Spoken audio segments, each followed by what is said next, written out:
এই যে লোকটারে দেখেন, এই লোকটা 160 বিয়ে করছে, করার পর দেন তার দুর্গতি।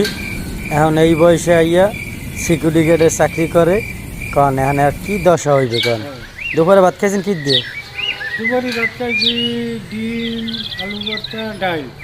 বুঝছেন, 100 বিয়ে করে সেই লোক যদি ডিম আলু ভর্তা ডাইল খায়, খাইবে পোলাও বিরিয়ানি কোরমা, এ তো সরকারি ভাতা পাওয়া উচিত, এত সরকারের ভাতা দেওয়া উচিত নাকি?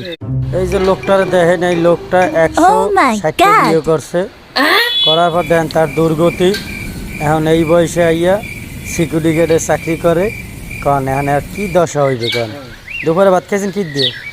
দুপুরে ভাত খাইছি ডিম, আলু ভর্তা, ডাল।